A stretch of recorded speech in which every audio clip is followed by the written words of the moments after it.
someone who is ambitious, self-confident, and gets things done, yet still has a softer side? If so, you can likely relate to the Queen of Wands. Stay tuned to learn how to interpret this card when it shows up in a reading. Hi everybody, I'm Sue Ellen Clayton. Welcome to my channel where we are learning the tarot deck one card at a time. Today's card is the Queen of Wands. Most people find the court cards to be the most challenging part of the tarot deck, and I will do my best to demystify it here. I will be using the Rider-Waite Tarot deck. You'll find the link to the deck below, as well as to the many books that I've used in my research. So let's get started. In simplistic terms, the Queen is the mother figure of the royal court. She's married to the king and they have 2 children. The page represents their young child, and the knight is their frat boy's son who is off to college, finding his way in the world and trying not to get into too much trouble. In the Middle Ages in Europe, kings came to power through conquest, election, inheritance, or some other kind of agreement. They ruled people and territories within their defined borders. Kings were leaders and the ultimate authority, and pretty much the buck stops here member of the royal court. They had great power due to their position, and everybody knew it. Queens also had power, but it was quite different. Most, but not all queens, married into power, and their role was a supportive one. She got what she wanted through understanding people and working behind the scenes to get what she wanted. The queen was the nurturer and caretaker of the kingdom. She has an inward maturity and was generally admired by the people in her kingdom. One of the reasons that court cards are challenging is that they can represent 3 things. The first is a person. Queens were considered to be mature women over the age of 30. Depending on your age, a queen could represent your mother, grandmother, adult child, romantic partner, boss, sister, or any other mature woman in your life. The second thing a queen can represent is a part of yourself that is nurturing. And the third thing that a queen can represent is a situation that involves a feminine-like energy of support. The queen could represent any kind of mature, nurturing person in your life, male or female. For instance, I have a lovely male dentist who is almost 70 years old. He is extremely kind and empathetic, and I would put him and his dental treatments in the category of a queen. So how do you know whether this queen represents a real person, a part of yourself, or a new approach to life? First of all, go by the question. If it still isn't clear, look at the surrounding cards and its position in a spread. Here are 2 things to keep in mind when we discuss the court cards. First of all, don't give much credence to the ages, gender, or physical characteristics. For instance, a queen is traditionally considered to be a woman who is over 30. Does that mean that she doesn't represent your lover who is 25 years old and male? No, it does not. Secondly, and most important, look at the energy from this card. Your level of maturity is not based on your age, and it can vary greatly in different areas of your life. We all know super mature people in their teens and very immature people in their 80s. You can also be mature in one area of your life, such as relationships, and totally reckless in another area of your life, such as finances. One of the easiest ways to understand the personality of each queen is to understand the chart on the screen. Each member of the court card's personality is related to 2 elements. Here's a quick reminder of what each element means. Pentacles are connected to the element of earth. It's all about things in the material world, such as our bodies, homes, nature, or how we earn our living. These people are very stable. They work hard and enjoy traditions. Wands is connected to the element of fire. These people tend to be feisty, confident, enthusiastic, adventurous, extroverted, passionate, flashy, and high energy. These people make good athletes and good salespeople. Cups are connected to the element of water. This card is all about emotions. Cups people are gentle, loving, sensitive, nurturing, and feel things deeply. These people make good healers and social workers. Swords is connected to the element of air. Swords is all about communicating and expressing ourselves. This includes our thoughts about ourselves as well as our thoughts about the world around us. This encompasses intelligence, knowledge, truth, mental clarity, and our sense of right and wrong. These people make good lawyers and writers. Each of the court cards is made up of two elements. The first element is related to their rank. On the column down the left, you can see that all pages are related to earth, all knights are related to fire, all queens are related to water, and all kings are related to air. Each member of the court card also has a suit, and along the top of the chart you can see the four suits. Pentacles are related to earth, wands are related to fire, cups are related to water, and swords are related to air. This is obvious if you look at all four queens and how they're pictured on the cards. The Queen of Pentacles is connected to the physical world. She has been described as the Earth Mother.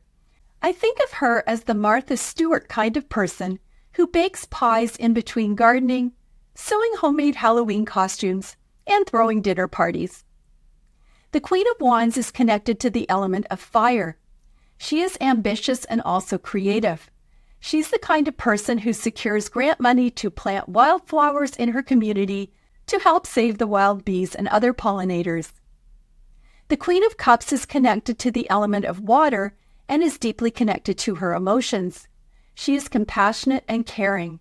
She is the person who is running the art therapy program at the homeless shelter.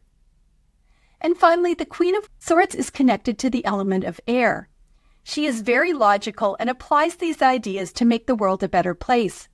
She's the person who started her town's recycling initiative to cut down on landfill. As you can see on the chart, the Queen of Wands is a combination of the element of water and the element of fire. The rank of all queens connects to water, which makes sense because they are the nurturing, emotional, mother energy of the court cards. The Queen of Wands is also connected to the suit of wands, which is the element of fire. So this is a very interesting combination. What happens to fire when it meets water? It goes out. So we have the emotional, nurturing energy of the queen from the element of water, combined with the in-your-face element of fire, which is about passion and action. The result is a queen who is emotionally sensitive, yet likes to be the center of attention and wants to get things done. In the Queen of Wands, we see a queen sitting on a throne with a backrest that extends above the frame of the card. On the backrest, we see two red lions. We see two more lions on the seat portion of the throne. We see two sunflowers on the back of her throne and a single sunflower in her left hand. In her right hand is a wand with 3 buds. She is wearing a gold crown that has 3 gold circles and leaves sprouting out of the top. The Queen of Wands has yellow hair. Her dress is yellow with a black checked neckline. She is wearing a gray cloak that is closed with a red clasp. You can see the toe of her left shoe peeking out from underneath her robe. Her feet are on a gray stone platform. She is sitting with her legs apart. There is a black cat at her feet. We see 3 yellow pyramids on the left side of the card, and on the right side of the landscape is gray rock. The sky is blue.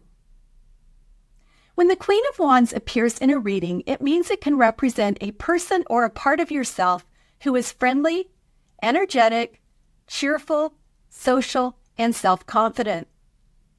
It can symbolize someone who is wise, ambitious, a good leader, and gets things done. It can also be a message that it's time to accept your ambition, own your personal power, increase your self-confidence, and take the action you need to meet your goals. Let's talk about the symbolism of this card. The Queen of Wands is sitting on a throne with 2 lions on the backrest. The red lions show passion and strength. On either side of the seat are 2 more lions. They are facing outward and show that she is centered between them. These symbolize strength and also protection. You will not fare well if you annoy her.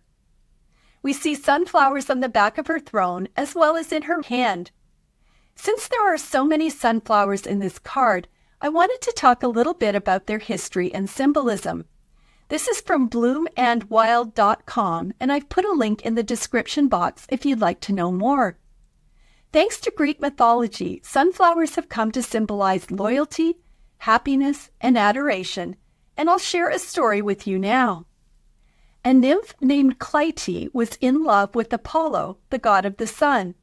In the beginning, he loved her too, but eventually he fell in love with someone else. Clytie was jealous and told the other nymph's father what had happened, and he buried Apollo's daughter alive as punishment. Apollo was so angry that he then turned Clytie into a sunflower. But as her love for Apollo was so strong, Clytie watched Apollo move across the sky every day. And this explains why sunflowers symbolize loyalty and adoration, and also why sunflowers follow the sun. As a side note, sunflowers grew popular in Europe, Russia, and Ukraine in the 1700s because the Russian Orthodox Church banned all foods that contained oil during Lent, except sunflower oil. So they became incredibly popular for that reason. The Queen's backrest reaches outside the limits of the card and can represent her connection with spirit or just the fact that she likes attention. She is wearing a gold crown that has 3 gold circles and leaves sprouting out of the top. According to Pam Richards in her book Understanding Tarot, the gold circles symbolize the sun and her crown represents her creative mind, budding with positive energy, fully awake and aware, with a creative, energized, fast-moving intellect. She has yellow hair and a yellow dress. Yellow is the color of the sun and represents happiness, intellect, and creativity. The dress has a yellow and black checked neckline that shows balance. Her dress has a gray cloak. Pam Richards says that her cloak is rather dull for the fire element, and here we see a different aspect to the Queen of Wands. Being gray, it is the color of contemplation. It can be used to cover her dress so she can turn her fire on and off. She can choose what others see, hot or cold. The cloak is closed with a red clasp near her throat chakra. I've enlarged the picture so you can see it better, although I admit not very well, and I'm going to give you 2 explanations.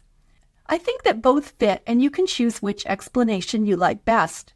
There is more information in the description box. Pam says that this is a red fox that, as it holds her cloak together, is a sign that she is in control of her passions. Because it is near her throat chakra, it means that her words are honest, fiery, and full of energy. Pam Richards also notes that the fox motif is important because foxes are playful, they seize opportunities, they are quick to adjust to their new environments, but they can also be seen as cunning and sly. It is another sign, along with the lions and the black cat, that this queen has a dark side that can actually hurt you. Liz Dean, in her book The Ultimate Guide to Tarot, believes that this brooch is a Bastet amulet, and you can see a photo on the screen. Egyptians believed that amulets had protective powers, such as protecting the wearer from evil spirits, and they were worn in daily life and also put in tombs. It's depicted as a cat that rests on their hind legs with their ears straight up.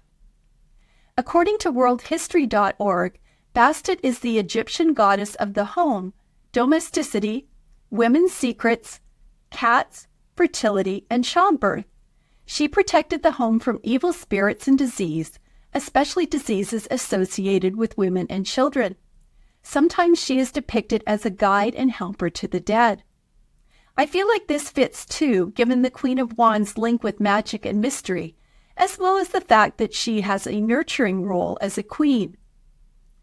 In the Queen of Wands' left hand is a sunflower.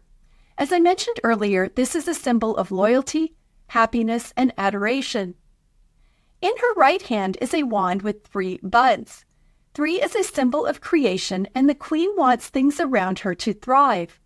The buds can represent her budding ideas, as well as the number of the Empress card, who is a royal card and considered to be the mother of the deck.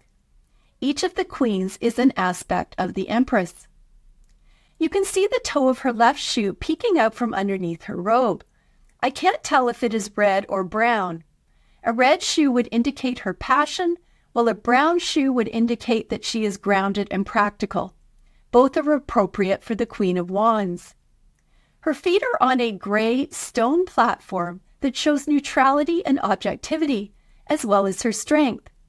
Compare this hard stone surface to her fellow queens whose feet are resting on soft ground. Note that she is sitting with her legs apart. As you can see on the screen, this is the same position as the kings. This shows her strong, independent nature as well as her sexual energy.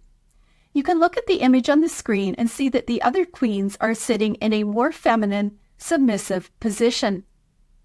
There is a black cat at her feet. If you are a cat person, you can likely guess what this represents. Cats are symbols of freedom, independence, and also mystery. It can indicate that the Queen of Wands has a magical, mysterious, dark side to her. The landscape is interesting. We see 3 yellow pyramids on the left side of the card.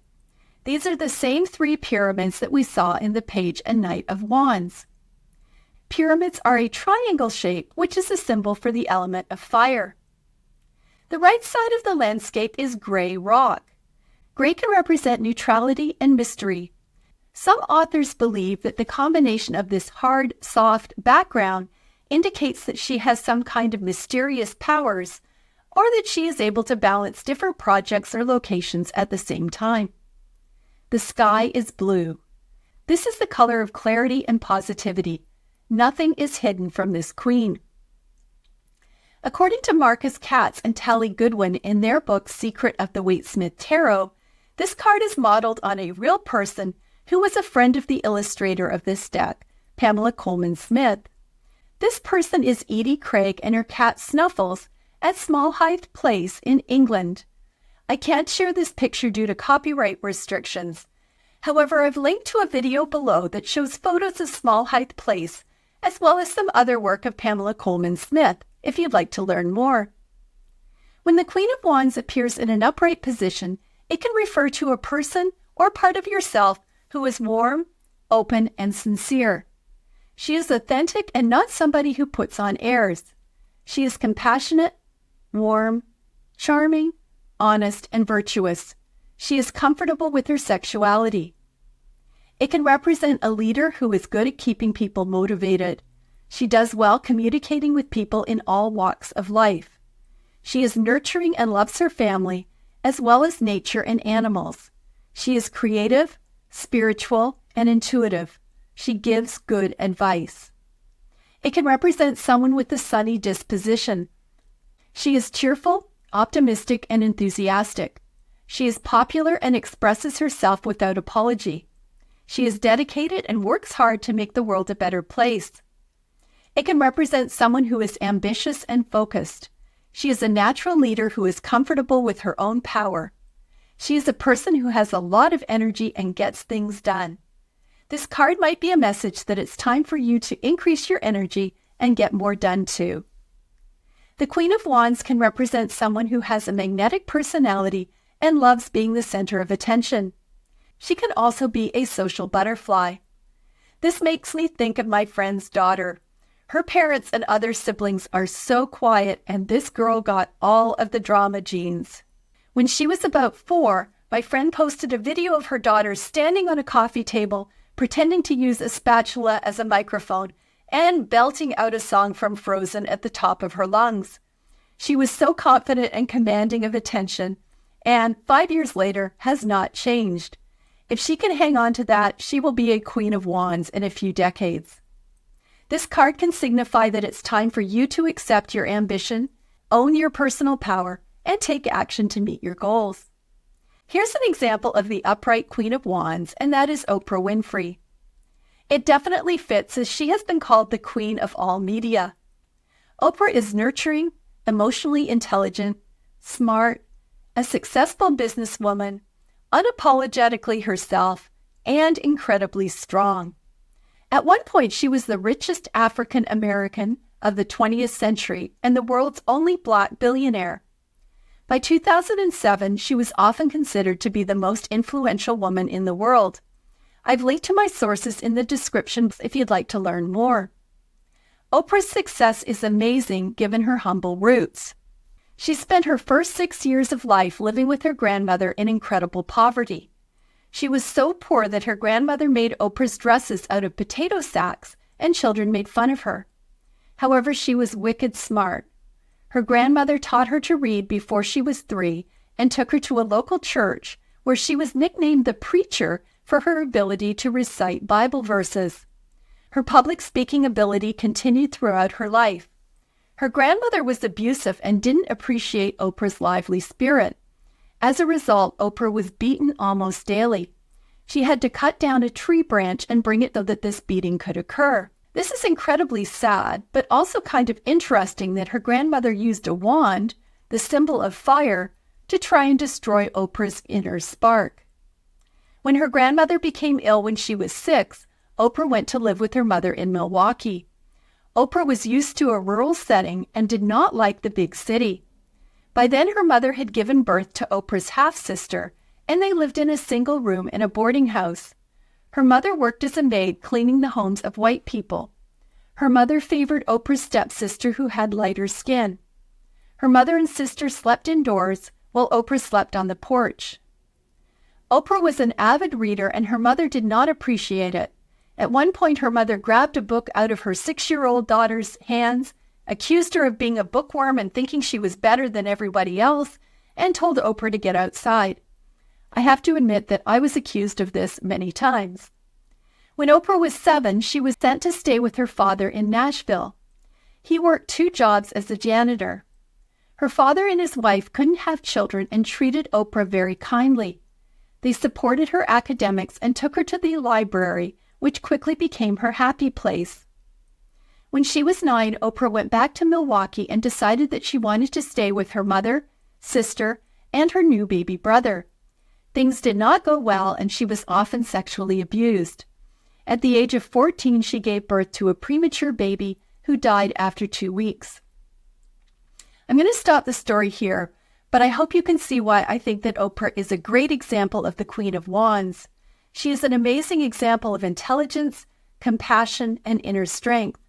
It is astounding that she survived and went on to achieve such enormous success, and didn't meet the same fate as her siblings. Her half-sister died of causes related to cocaine addiction when she was 43, and her half-brother died from AIDS when he was 29. When the Queen of Wands appears in a reverse position, it can represent someone who is prideful, bossy, and overbearing.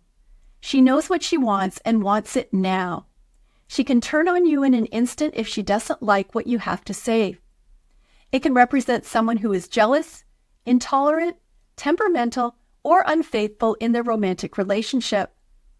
It can represent someone who is domineering, obstinate, aggressive, and used to getting her own way. She controls situations so that she will get what she wants. It can represent someone who is extremely self-centered. She wants to be the center of attention and can monopolize conversations. On the other hand, the reverse Queen of Wands can represent someone who is shy, full of self-doubt, and lacking in self-confidence. She prefers hiding in a corner to being in the limelight. Finally, it can represent someone who does not like asking for help. Here's an example of the reversed Queen of Wands, and it is about a jealous and temperamental fake queen, which is the evil queen from Snow White and the Seven Dwarfs. Although based on a fairy tale that was a little bit different, most of us became familiar with the evil queen based on Walt Disney's first animated feature from 1937. The story is that the evil queen was extremely vain. She had a magic mirror and frequently asked if she was the fairest in the land. When the mirror informs her that her stepdaughter is now more beautiful than she is, she transforms herself into an old woman so that she can kill Snow White and regain her position as the most beautiful woman in the land. I think this is a great example of the reversed Queen of Wands. The evil queen is somebody who is jealous, intolerant, and self-centered. She will do anything to get what she wants. There's a link in the description box if you want more information. Here are some questions to help you connect with the Queen of Wands. Number 1, are you happy being the center of attention? Why or why not? Number 2, do you hide who you are or unapologetically let everyone see your true self? Number 3, are you ambitious? If not, could you benefit from being more ambitious? If you are ambitious, are you okay showing your ambition or do you hide it? Number 4, do people rely on you to get things done? Would you benefit from being more self-sufficient or from asking for help? Number 5, how do you handle jealousy and conflict? Do you embrace it as part of your life? Or do you turn on the person and try to destroy them? And finally, number 6, has somebody tried to throw water on your inner fire? Is it time to reclaim your energy or to become less fiery? I hope that this video has helped you to connect with the Queen of Wands, and please join me for the next video, which is the King of Wands.